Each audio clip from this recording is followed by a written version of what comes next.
Good.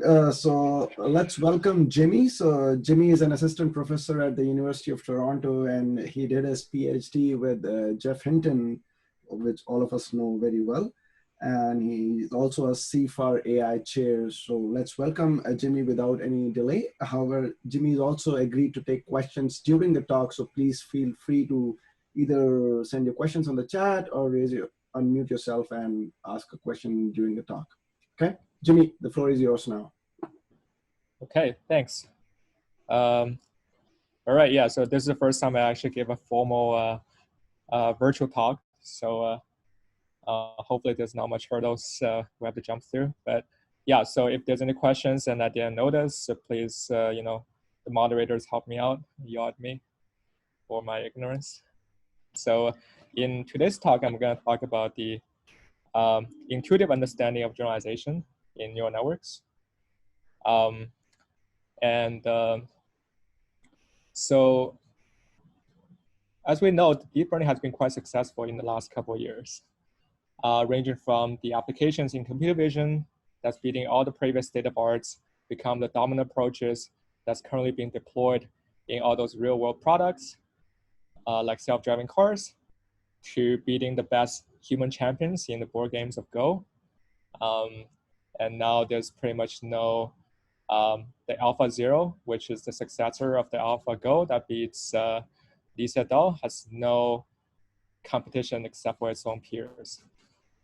It's also been used widely in robotics, where the control task is highly nonlinear and where the linearization does not work out very well. Then the controller relies on the function approximators of neural networks to learn or memorize a certain policy. More recently, in the last 2 years specifically, those deep learning models has been essentially changing how human-computer interface has been done in the machine translation front, where these days you can get a tiny little device or app in your phone that does real-time translations from any foreign language to English and vice versa at almost amateur professional translators quality. And also in computational biology, those models have been used to essentially automate the human labors that save the cost of us training grad students in biology. So here's the typical diagram of essentially the system diagrams for how a machine learning system works. The basic idea is when we're training those models, we take one of the observations, let's say X as a training example. We feed that training examples into our neural networks. And at the output, we collect a prediction of the network in a probabilistic format. So that will be the probability of which class this image belongs to, given the image X, and also a set of weights, W, which is the parameter we'd like to adjust to improve the performance of the model. So once we collect the predictions of our model on a collection of training images, we can assign a score for each of the predictions. So the typical objectives will be cross entropy or mean squared error that tells us how well the model is performing comparing to the ground truth label. So we can formulate a loss function that's a function of the weights, input image X, and label Y. So now the training begins as we hopefully the loss function is differentiable. Then we can follow the gradient directions of the loss function by taking the derivative of the loss with respect to the parameter that we like to learn. And that's called a gradient. So we follow the negative gradient directions. In this pictorial, in this little picture here, the learning happens when the model is initialized as the initial parameter W0. And through the course of training, we follow the gradient direction and make an infinitesimal update to our parameters. And eventually we get to a minimum that's locally best for our objective. So this process goes in a loop. Essentially, this is a cycle of life of a machine learning model from the inception at W0 till it converges. So recently, if we look at all the successful models, that's being deployed in the both machine learning applications and all the other applications, we noticed that something peculiar happening. That is, the models we're training deep learning are wildly overparameterized compared to the number of training examples we have. So here are 3 examples. We see the progression of those model size and also the corresponding data set size. Back in 2014, when the LeNet first came out, and also subsequent years, the Google Inception Net has been improved for various versions. I believe the final model they had has about 45 million parameters. That's the W, the parameters we like to learn in the neural networks. However, the training data that we have for training those 45 million parameters is only 1.2 million of the size of the image in that data set. And in machine translation, the gaps grows even larger, where the seek-to-seek bidirectional RNN that Elias model was, Elias Suscover proposed also around 2015, has about 250 million parameters. The amount of training data they had for English to French translation has about 4.5 million sentence pairs from the English sentence to the French sentence and vice versa. So now we're in a region where our model is about 50 times more parameters than each of the training examples. And yet the model is still generalizing quite well. Fast forward to earlier this year in, I think, March, when OpenAI released the latest language model, GPT-3. I'm sure some of you have more heard of that and seen some amazing demos where the models learns to code without any prior training examples or complete a sentence or writing the poetries. And the model has about 175 billion parameters. So that's 3 orders magnitude more than the largest previous models. And however, the model training data, it grows, is only about by a factor of like 20. So or 40-ish. So now the question naturally rises as, how could those models generalize so well and to the unseen training examples with so many parameters, yet so little data? And this question is slightly different than the previous questions I've been studying in my previous research about optimization. So typically, when we visualize the learning algorithm in this 2D example, here we pick a few different learning algorithms like Adam, stochastic gradient descent, stochastic gradient descent without momentum, and the Newton's method to solve a logistic regression task, I believe. And each of those traces here, we can see that's there's like blue trace, red trace, and orange trace are the parameters, the sequence of parameters that's estimated by one of those optimizers during the course of training. And we notice there's 2 contour plots. One of them is where all those traces converge to.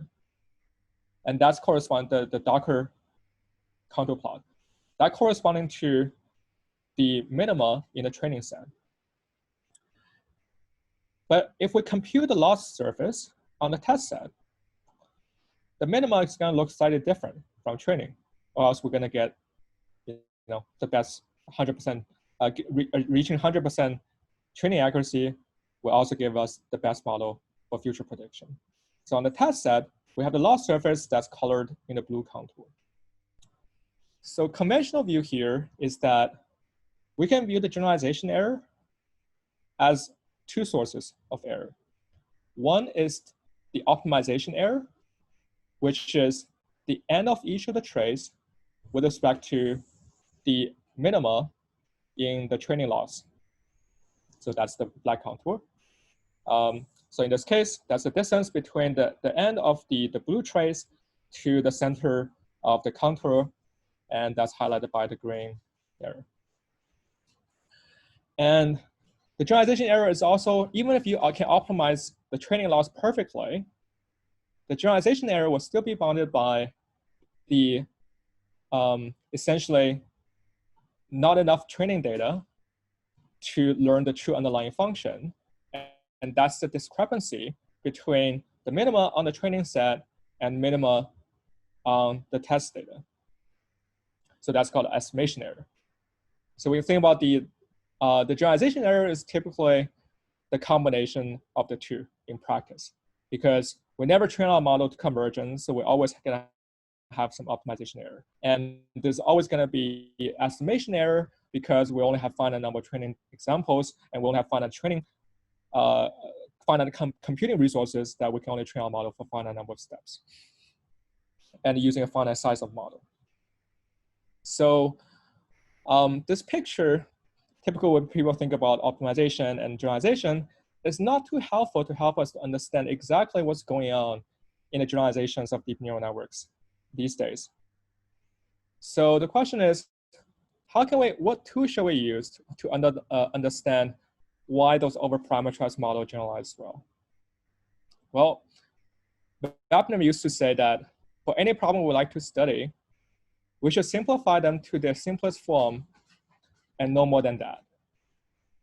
So the simplest model in machine learning is the least square linear regression models. So let's just use that as a stepping stone to see if there's any similarities between the least square models and our neural networks. So the typical least squared objective is that we like to write the set of weights that we like to train as theta, and we have our target y that's given for each of the training example x. So, and then the model is linear for each of the predictions. That would just be our current parameter theta, inner product with each of the rows in the design matrix X. And in the end, we compute the mean squared difference between our prediction and ground truth target Y. So if we're going to run the gradient descent on this training objective, let's first get some intuitions under 2D to see what's really going on here. So we should consider two cases. In the first case, when we have more than 2 training examples, and there are 2 parameters we'd like to estimate, and assuming all those training examples are, you can think in the extreme case they're independent.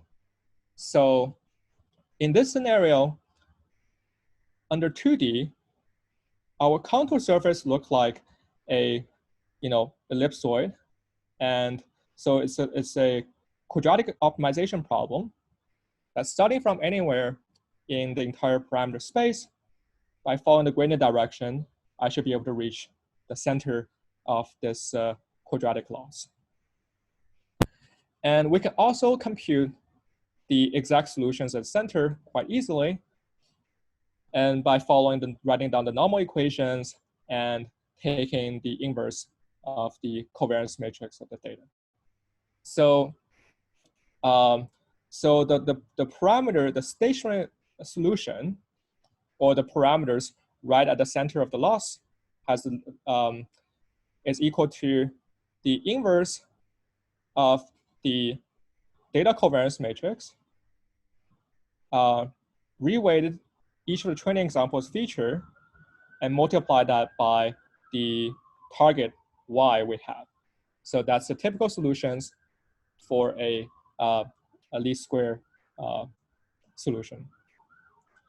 So now what happens when the covariance matrix of the data is degenerate? So in the extreme case, we can think of that as we only have 1 training example. So again, we turn into our 2D cases to figure out what's the intuition here. So when we only have 1 single training example, and we're gonna run gradient descent starting from the origin, my gradient updates is always gonna be that particular training example multiply by the difference between my current prediction and the target. So what that means is the path of gradient descent I'm traveling lives in a low-dimensional manifold that's in a span of that one single training example, right? So in this case, if I'm going to run gradient descent, I'm always going to follow this dotted line. And the solution for this linear regression model lies on a single line. So it's no longer a single point in a quadratic loss, but we have multiple competing solutions that's equally good according to the training set. And all the points on this line, gray line, will get 0 training loss. But of course, you're going to have slightly different test losses. So to now get a bit more intuition about what happens in the optimization landscape, under this manifold of dotted line, the loss surface, if we plot the loss surface across this particular dotted vector, it's also just a quadratic function, and in this case, it's 1D. So it's the solution, the path we're going to take lives in a 1D submanifold. That's and the solution of this minimum of the quadratic function is called the least norm solution, and looks very similar to the least square solution. The only difference is that instead of inverting the covariance matrix of data, now we're inverting a matrix that's the number of training examples by the number of training examples, rather than the number of features by the number of features. So we can write both solutions uniformly as writing them as the pseudo-inverse of my design matrix. And so this pretty much builds the foundations for the rest of the discussions in this talk. And those are going to be the tools that are coming back over and over again to understand the neural networks. So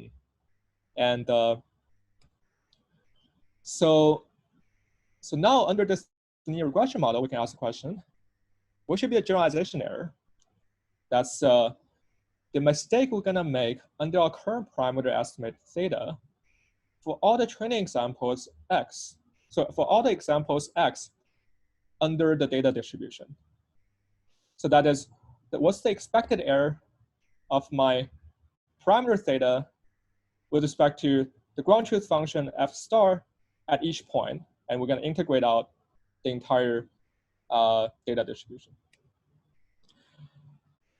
So we can derive a bias and variance decomposition under this particular linear model by expanding the square of the generalization error and rearrange the terms a little bit, such that we can put all the terms that relates to the target function f star in one place, and we're going to have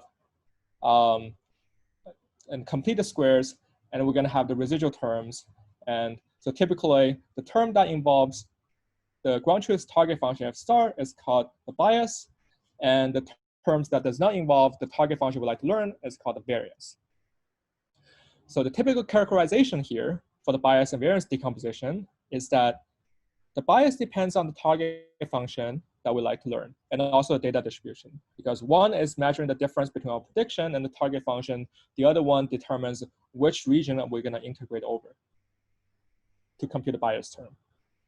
And the variance term is only due to the label noise, i.e. any of the observation noise and in this case, and does not depend on the form of the target function takes. So it's independent of the teacher model. So now we have all the background information we need. The rest of the talks, I'll touch on 2 points. And the first is, how does overparameterized neural network generalize? Is there anything precise we can say about their generalization? Because there's a lot of conflicting evidence out there to see, where empirically we couldn't quite pin down, why certain neural networks generalize and why other certain neural networks do not generalize. And the second part I'm going to talk about, and how does one learning algorithm can generalize better than the other ones. This work is done mainly by my student, Danny Wu, along with my collaborators at Toronto and at the Berkeley, Japan. So just like any best supervisors, my advice for Danny is to make figure 1 1-inch larger. So that's all my contributions for this project. So the first part is, how does overparameterized neural network generalize when the number of parameters we like to learn has a lot more, is oftentimes in orders of magnitude more than the training data. So this question comes in when there's a recent phenomenon called double descent. So historically, when we think about generalization error, especially the bias and variance decomposition, we think about as the model getting more and more complex, the model should generalize better and better as the model has more expressive powers to model the data. And at some point, when the model gets more complex, we start to overfit because we start fitting the noise in the training data as the model becomes too powerful. But recently, from various different groups, people found that if you actually increase the model expressivities even more than previously have considered, for example, in a linear regression case, we considered a model where we have more features than the number of training examples, a lot more features. Then our generalization error or the population risk actually comes down again, and there's a cusp happen right in the middle where we have a very poor generalization, but and followed by a second descent. So this is the modern interpolating region where a linear model is able to perfectly memorize every single training example because we have more parameters than the number of training the equations. You can think of like under a linear system, we have more terms than the equations, so we can adjust each of the coefficients to overfit to every single training example. And yeah, this shows that as we make model more and more complex, or in other words, making the data set smaller and smaller, our generalizations actually keep getting better. So the previous work have shown that this phenomenon has happened in not only linear models, but also not only linear models operated on the raw inputs, but also random feature model. That is, we do a random projection of the input feature, and or do a PCA features of the input feature and learn a linear regression on top of that. And this double descent phenomenon happens when the number of features matches with the number of training examples. That is, if you have 100 training examples, and when you're training a linear model, very likely you're gonna notice a very poor generalization right when you have 100 features. But the generalization is gonna get better as you increase the number of features or decrease the number of training data. So the question here is, does this phenomenon generalize to nonlinear models? In particular, neural networks, where we can control the number of hidden neurons to control the expressivities of my neural network. And that's independent of the data dimension. So the nuance here is that in linear regression, because the number of features is fixed,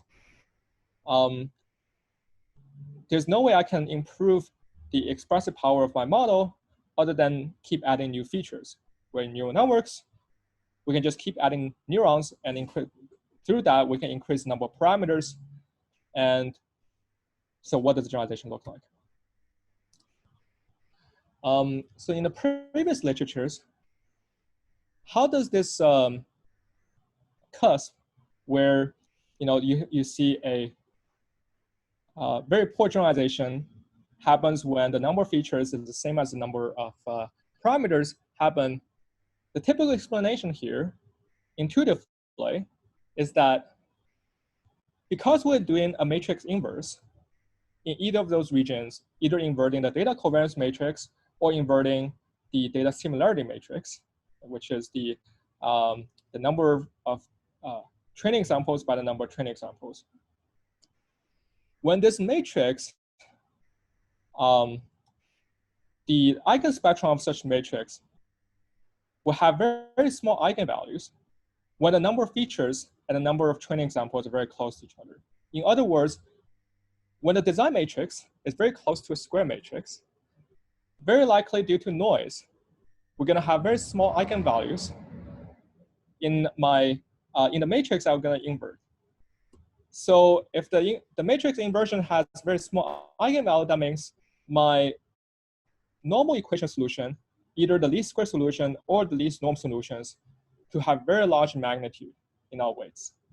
And we know that the larger the magnitude of my weights, the more likely my model is going to overfit. So that's the typical explanation on why this double descent happens. So now the question is this the same mechanism that if double descent were ever to happen in neural networks? Is this also the same mechanism that allows such phenomena to happen? And can we observe this in practice? So and also, when we train in neural networks, there's very different tactics we can use. We can either train the second layers of neural networks, or when it comes to two-layer neural networks, we can train the last layer or the second layer, or we can adapt the features of the neural networks, so that is the weights of the incoming weights of the first layer. So does double descent happen when we train either of those layers? And also, how does the scale of the initialization of the neural networks affects the exact generalizations? So this is what I aim to study in the first part of the talk. So the basic setup is we have a student-teacher setup where the data comes from a Gaussian distribution centered at 0 with identity covariance matrix. So this is the simplest setup that one can find. And we have neural networks where the first layer weights, the incoming weights to each of the neurons, is denoted as W. And the last layer weights, you can think of that's the weights of the linear regression model, is denoted as A. And also we have a noisy teacher that is linear, where we have a set of parameters theta star would like to learn. And we use this noisy teacher to generate a bunch of training examples for each of the input X. We can feed that into our teacher model and collect its output Y. And it's noisy teacher because we have an additive noise with 0 mean and variance sigma square. Here we still consider the mean squared error as our loss function. So the terminology here is that we have d-dimensional features and n-dimensional and n number of training examples in our design matrix, right? And in our neural networks, we have h number of neurons. And the output, we only have a single scalar output. So in this case, we take one of the training examples, x, from our design matrix, feed that into neural networks, get our activations in h neurons, and in the output, we collect the prediction. So to make the analysis simpler, because typically the neural networks is non-convex, we're gonna make the number of training examples and the number of features go to infinity. And also we're gonna make the number of neurons go to infinity. And all three quantities, the number of features, data, and neurons, go to infinity at the same rate. So the two important quantity here is gamma 1 and gamma 2. So gamma 1, because the features and data grows at the same rate, then the ratio of the number of features versus the number of training examples is bounded. So we can call that gamma 1. Similarly, gamma 2 tells us how overparameterized my neural network is. That is the number of neurons divided by the number of training examples. And we aim to derive the prediction error or the generalization errors under this particular setup. So just for a simple warm-up, let's consider a neural networks with identity activation function. So that corresponding to a 2-layer linear network. So what happens we only learn the last layer weights, A? Well, we can first try to get some intuition what's going on here. So by just inspecting the equation, my model's prediction f of x, it just take my data, projected with my first layer weights, in this case, a cap fixed. So now I'm just doing a random projection of my input, and then I'm learning the last layer weights. So intuitively, this model should be very similar to, now I'm just gonna randomly project my data set, and I'm gonna learn a linear regression model on top of that. So any properties that we observe in linear regression model, we should observe here. So turned out that's exactly what's happening here. When gamma 1 is greater than 1, that is, when the number of features is greater than the number of training example, so that's the scenario when we expect double descent would happen for linear for the linear model. Then you can think of the projection dimension, now x times w, controlled by gamma 2, now controls how many features we have in this linear regression model when we're training the last layer weights A. So intuitively, as we vary the gamma 2, when the number of neurons is the same as the dimensionality of the input, our random projection just now rotates the data a little bit.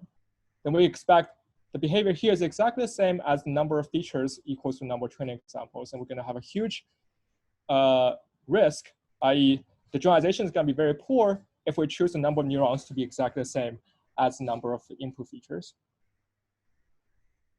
And, the number of neurons to be the same as the number of the training data we have. And different color here means the different values corresponding to the number of features divided by the number of training examples. So the number of features, gamma 1 does not control the shape of my generalization error, the exact generalization error. It's rather controlled by the gamma 2. So now what happens if we train the first layer weights, W? So now if we optimize the first layer weights, the risk actually becomes independent to gamma 2. So we actually do not see any the benefit of overparameterization if we adjust the weights in the first layer. So that is, if we only train 2 layers, we can expect that in the linear model, we do not get any benefit by increasing the number of neurons in terms of the generalization error.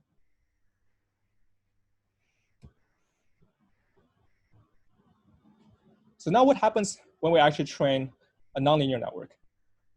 So instead of just having a data randomly projected by weight matrix W in the first layer, now we're gonna apply a nonlinearity phi on top of that.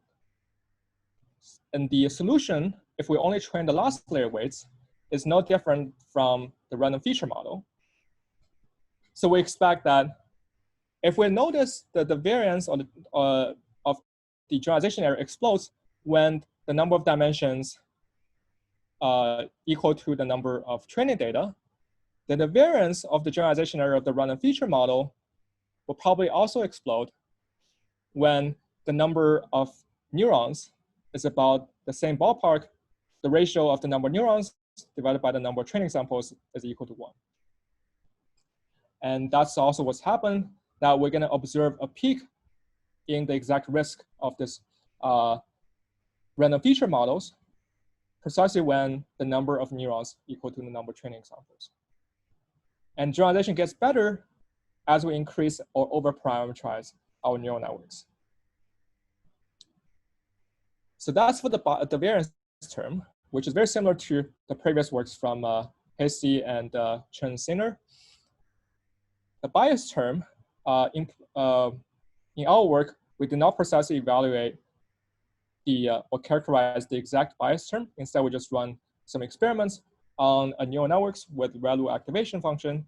We noticed that the bias term also follows a double descent phenomenon if we only train the last layer weights in the neural network.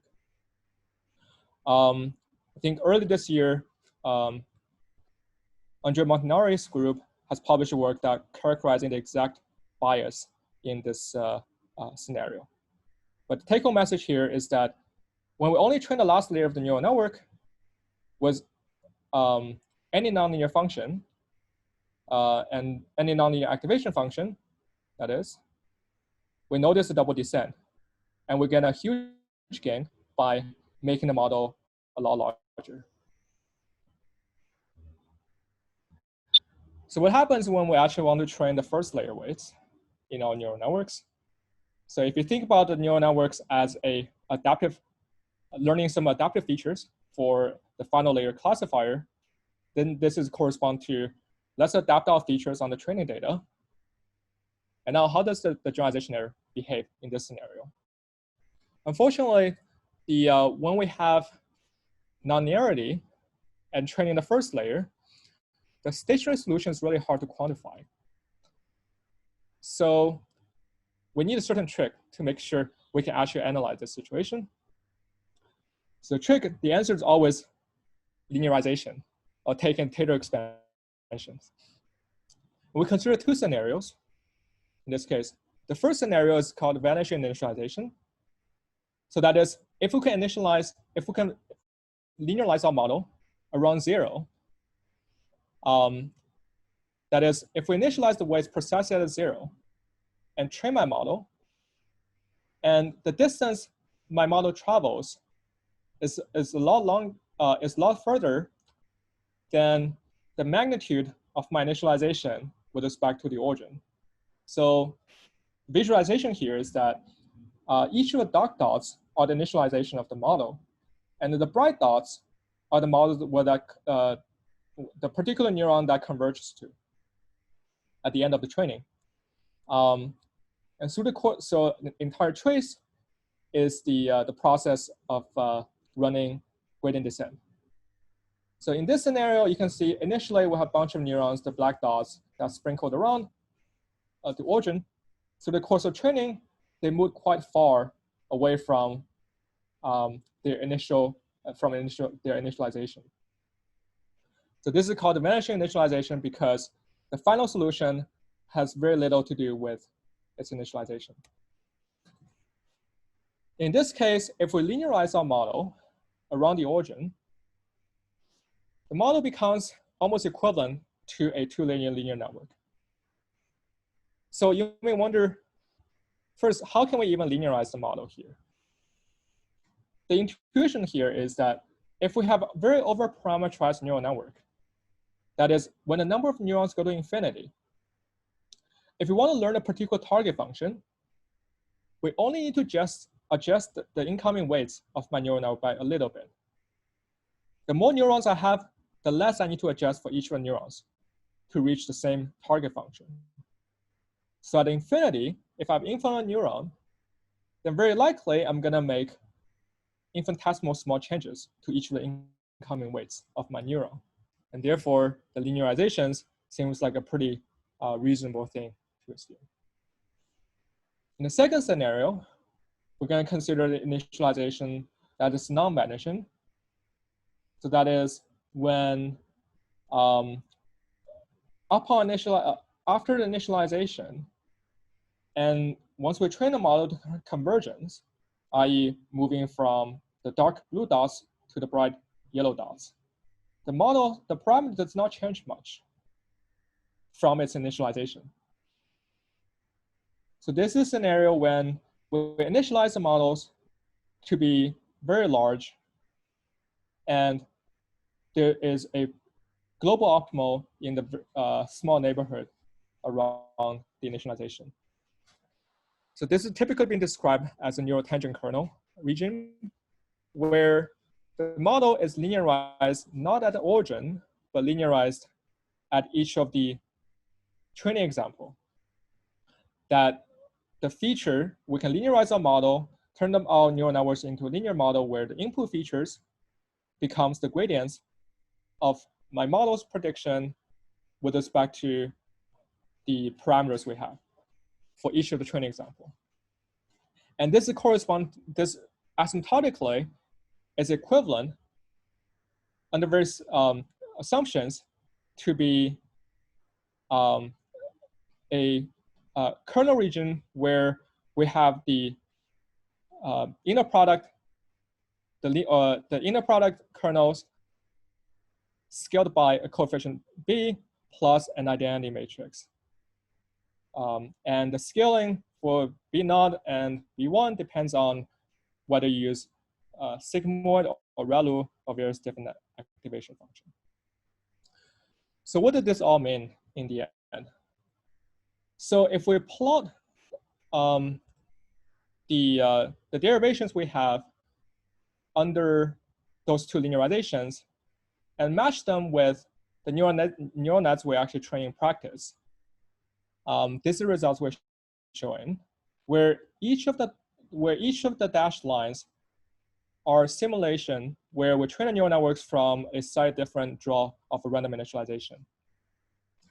And initialization is either really close to the origin, where it's initialized, the variance of the weights is initialized as 1 over the number of features, or we initialize the standard deviation of the weights to be 1 over square root of number of features.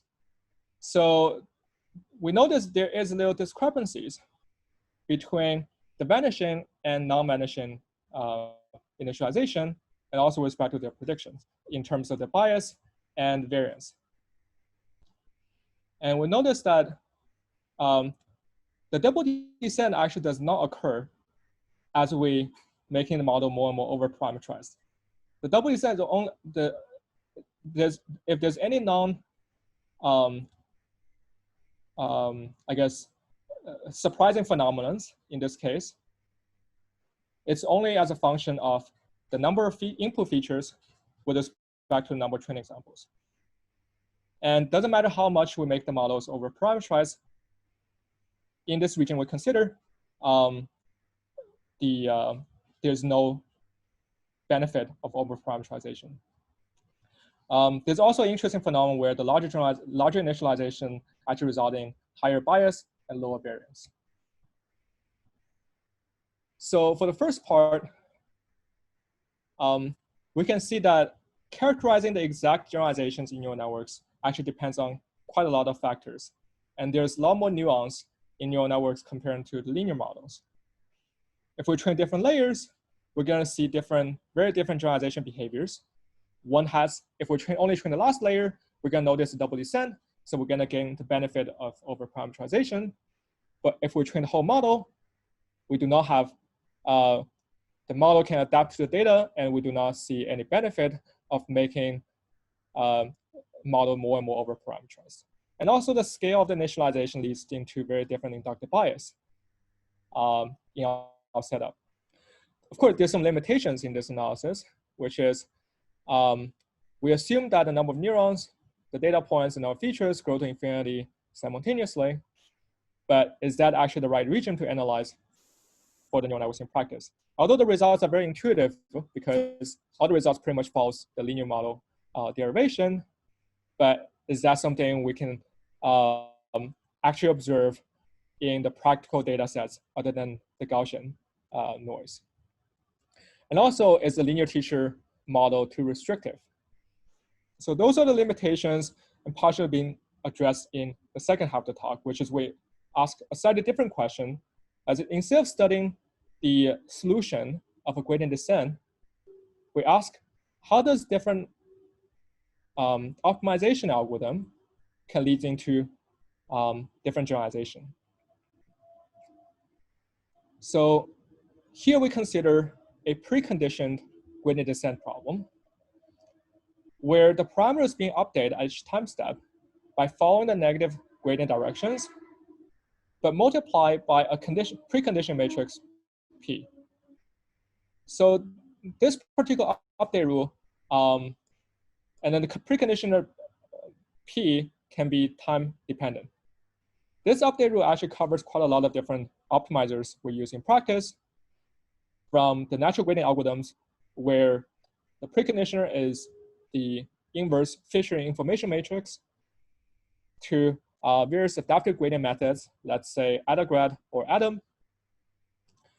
And the geometric intuition of why we want to use preconditioner in practice from the optimization perspective is that we're going to alleviate a lot of the pathological curvature problem, right, ill condition curvature, by speeding up. If we can correct the curvature by designing a precondition matrix P to reshape the quadratic laws, then our optimization can be a lot faster, let's say in the red line, the red trace, compared to the gradient descent that has to zigzag its way and then take a very long time to converge.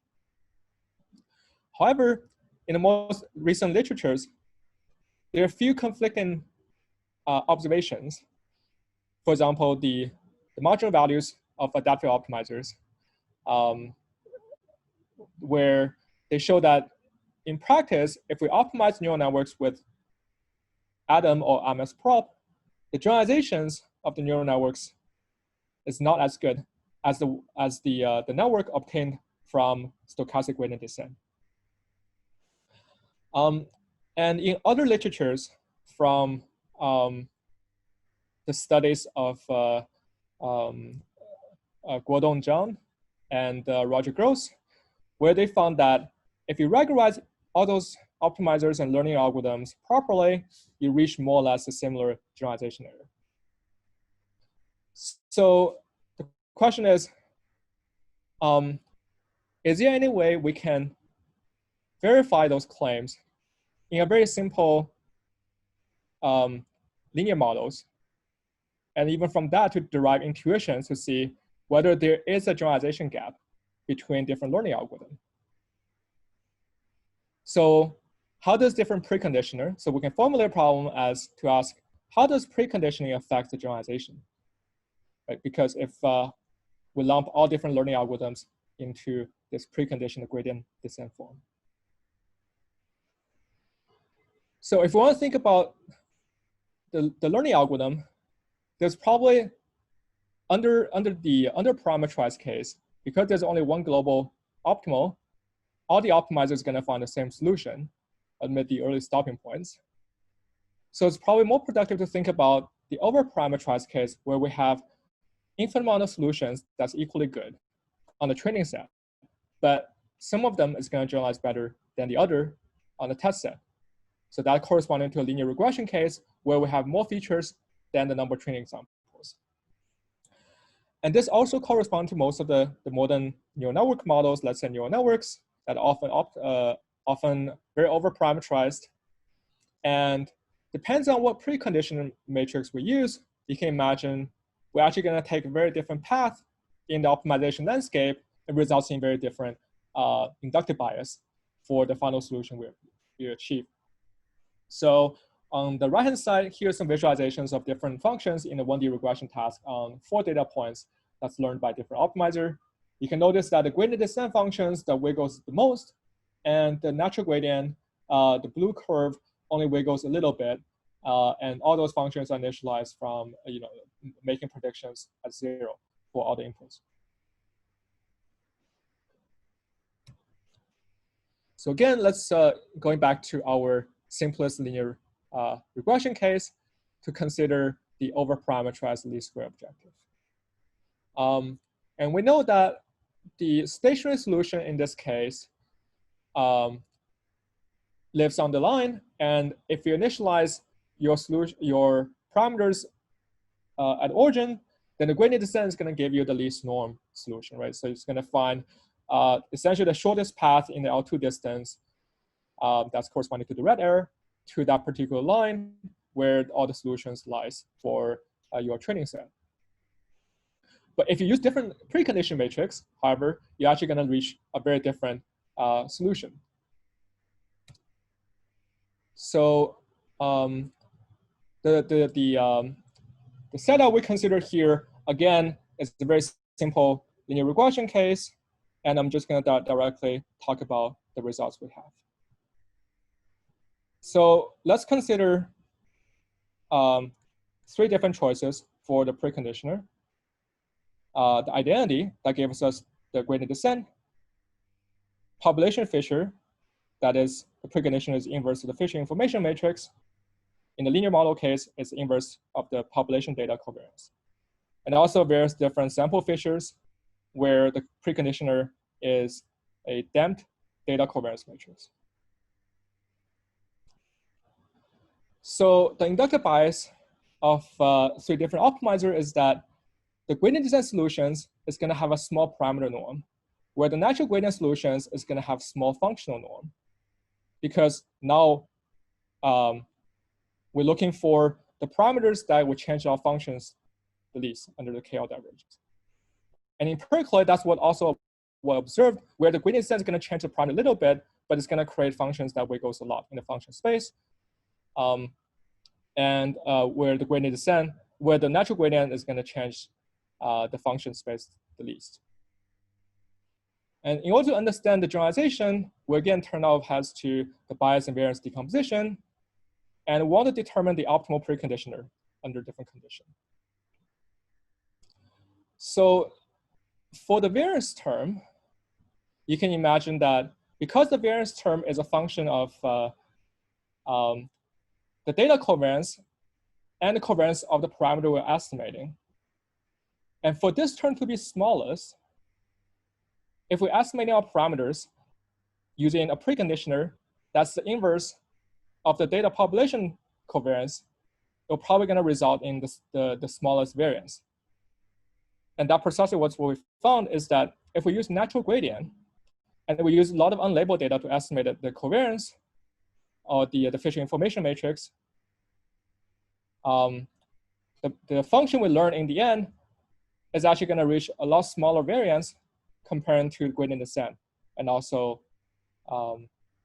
the methods where they use square root of the data covariance matrix. So take-home message 1 here is that when the label is noisy, i.e.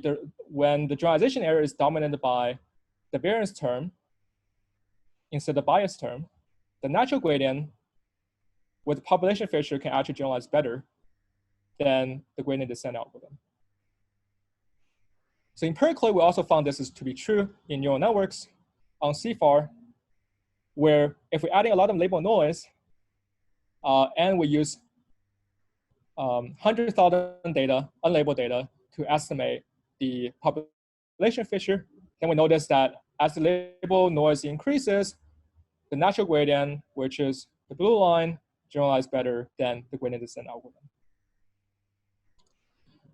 And in the second case we consider is that when instead of just a linear target function, we have a generic target function that can be linearized with the linear term plus the high order term. And we can consider the high order term almost as noise to the student model because those are not learnable functions. In this case, natural gradient also generalizes better. And what we call this the misspecification. Namely, if we're going to train a 2-layer MLP on the target generated by a 20-layer ResNet, then because as we train the ResNet gets more and more complex, eventually MLP is not going to model the functions that are learned by the ResNet. And there will be some misspecification, and which leads to the variance term becomes the dominant effect in the generalization error. And eventually, the natural gradient is going to do very well if there's the maximum amount of discrepancy between the teacher and the student model. And the third effect we consider is when there is a misalignment between the target function and the data. So this is intuitively saying that if my target function focus on the very small features in my data set where the features has very small variance, instead of focus on the features that has large variance, then in this case, the optimization becomes really hard because the target function we want to learn only has the very small, whose features has very small magnitude. So the signal to noise ratio would be really small. And in this case, also the natural gradient is actually going to generalize better than the gradient descent. So you can imagine in image classification task, this happens when the target function is not just predicting the labels, because most of the image labels typically corresponding to the textures of the objects. Instead, we'll generate the labels using the high frequency noise from the image. So you can imagine detecting the top right corner was the color of the pixel. In those cases, when the target function we want to learn is very different from the most varying directions of the input data, the gradient descent is not going to generalize as well as the natural gradient.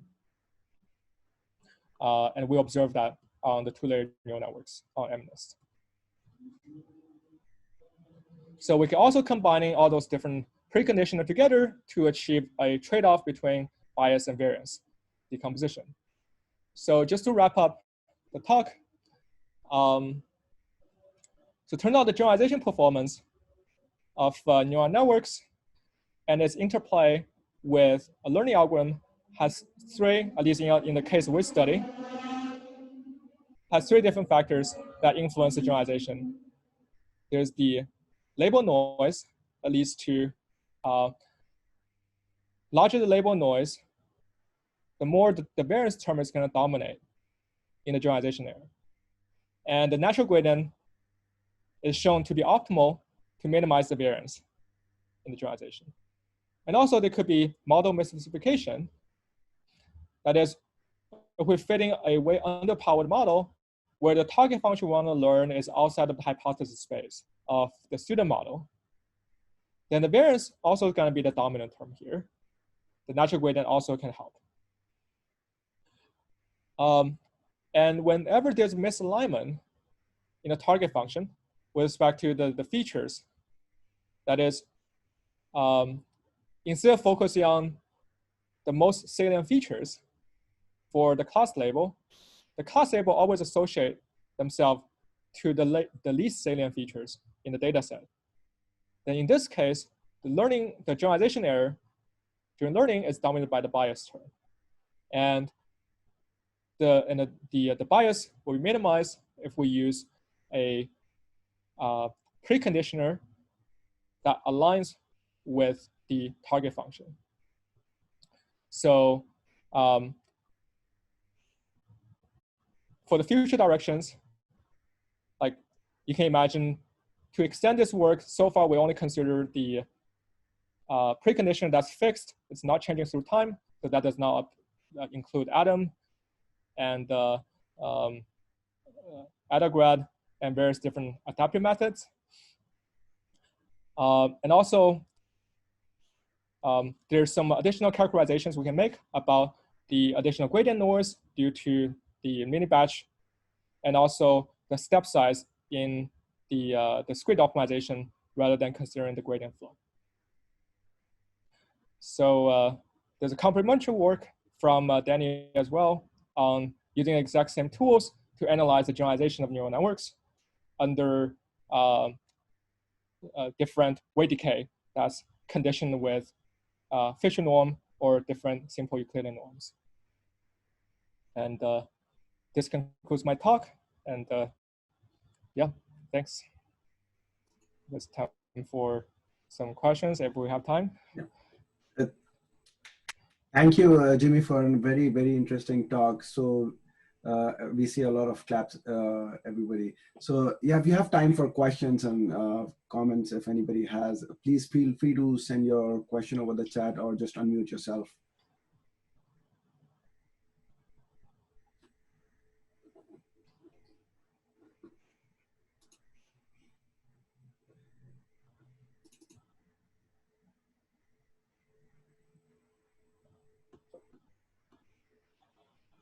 Hi, I'll jump in and ask a question. Great, yeah. So I really enjoyed the talk, Jimmy. It's not an area of my direct expertise, and so So my question might be a bit naive, but yeah. So in terms of learning in the case of reinforcement learning, where your distributions are of what you're learning are non-stationary throughout the learning process. Yeah, what are the implications for that? Just your thoughts on that. Thanks. Yeah, those are great questions. So I also thought about the implications of these results on reinforcement learning, because you can imagine the simplest case is we're learning a linear function approximator, right? So and what does that look like? My gut feeling here is, without actually doing the analysis, is we actually want to use the most powerful optimizer in reinforcement learning, because in practice, we're always going to have more data points than the number of features we have. So you can, so there might be scenarios where you can imagine we're trying to learn a linear function approximator, and we tabulate, essentially we tabularize the environment, and we found that we have less data points than the number of states we have, right? And then we want to estimate the best linear function approximator as we could. I guess this would typically happen in offline RL, the batch RL case. In that scenario, I think there's probably, you probably want to minimize the variance here. And the variance can be minimized by doing early stopping. So early stopping will become very crucial. So even when you're under those like over-parameterized case, you may imagine, you know, from the double descent curve, even if you train to convergence, the variance is not going to be too bad. So you're okay. But I would say you probably want to do early stopping, and there's no free lunch here in terms of which state actually going to give you the highest reward. So if you knew a priori, you can engineer a set of features that you know the most varying features corresponding to the high value. Then you should just use gradient descent and do early stopping. And if you can, if we lack of knowledge of how to engineer features in my MDP, then what we can do, I guess typically what people do would be, well, let's collect a bunch of data, let's whiten the data, right? Make sure each of the data, each of the directions has the same variance, and let's train a linear function approximator on top of that. That's almost that's to the first order approximation the same as using natural gradient. So this will work if we don't know much about the problem we want to solve, and we don't have the ability to engineer the features. So I would say in practice, if we actually want to get an application working, and we do know how to engineer features, then the gradient descent or of sort should actually work quite well if you do early stopping. Okay, great. Yeah, good, great answer. Thank you. Thank you. So we, same on the similar lines what you just said, Jimmy. There's a question on the chat saying, should we all use a natural gradient then? Yeah, so that's great. So I guess maybe I can make the message a bit more clear here. So the part where the natural gradient really wins is when we didn't sink in a lot of engineering. I guess maybe this is like going a bit more speculative, but I do believe that for a problem that we haven't, we don't have a lot of intuition as human to solve, and we just collect a bunch of features, and we like to get the best classifier, let's say. In those scenarios, and the model we use is, you know, the standard off-the-shelf model we can think of, let's say multi-layer perceptron. In those situations, yes, the natural gradient should actually do quite well. But let's say for the neural networks, the convolution neural networks these days, where we meditate on the architecture for almost a decade. So we engineered our features severely, and almost we engineered features to work really well with a particular optimizer. That is the gradient descent we have at hand. Then in those situations, the natural gradient is actually going to give you poor generalization. because we engineer the feature such that the label corresponds to the high varying directions of the data.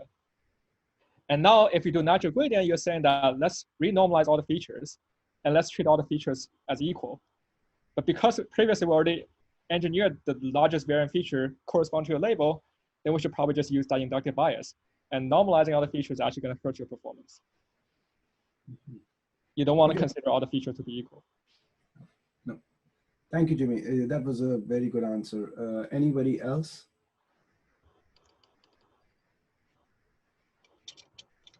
So so there's another question. So let me just read it out. So the question is, since the stochastic gradient descent is seeking out a minimum norm solution for overparameterized models, is there a reason or strengths to explicitly regularize weights in deep models? Mm-hmm. Right, yeah, that's a great question. So let's see if I can find one of the slides. So the short answer is actually, if you have very overparameterized model, you probably can get you can just get away without any weight decay or any regularization. And but there's a clause here, and your model has the perfect inductive bias for the target that you want to learn. So this is I guess intuition picture. So previously we talked about you can imagine the blue contour is your data distribution, right? So you have high variant direction along the one diagonal and low variant direction. That's the one that's being stretched out in the other direction. If you run SGD, that's assuming that you're just following and if you're gonna follow the logic curvature directions of the data. And if your target function is isotropic, it's not going to be too bad. And if your target function actually aligns with your data in the second panel, that is, your target function assigned a large weights to the input feature that also is most important, right? So well, I mean, in this case, the large weights of your target function corresponding to the kind of high variant directions of your data, and that makes so that's what we call the optimization. The problem is aligned, and in this case, your gradient descent should just do really well, because if you run gradient descent, you're going to focus the largest eigenvalue directions of the data, and that just so coincide with the largest eigenvalue directions of the target function that you would like to learn. So in this case, if you're actually adding weight decay, can sometimes hurt your performance. That's what Danny found in the companion work, where he found that in this scenario, sometimes the optimal weight decay can be negative. That is that your model has the perfect inductive bias for the particular task at hand. So the task is the orange curve, and the blue curve is your data. So, or the feature. Then sometimes you want to use regularizer, or even want to negate your regularizer. And in the third panel, which is sometimes can be you can imagine this often happens when we don't spend too much time engineering a feature. We don't know too much about the problem that we want to solve. So it could be the signal actually lies in the low variant direction of my data, right? So in this case, it's probably the best if we use some sort of natural gradients or some sort of regularizer. Because if we don't use regularizer, and we only follow the covariance of the data, then we're actually going to learn the wrong feature according to the target function. And in that case, we're going to generalize pretty poorly. So we want to add in some regularizer here.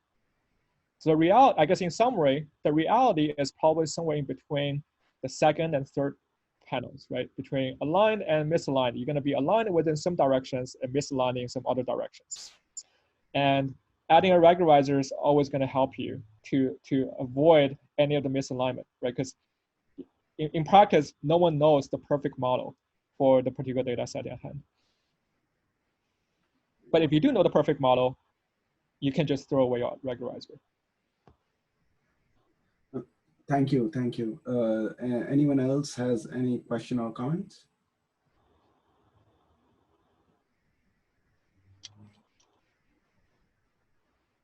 Okay, if not, then we should thank the speaker again for an excellent talk and a great discussion. So let's give again a thank you to Jimmy for an excellent presentation. Okay, thanks.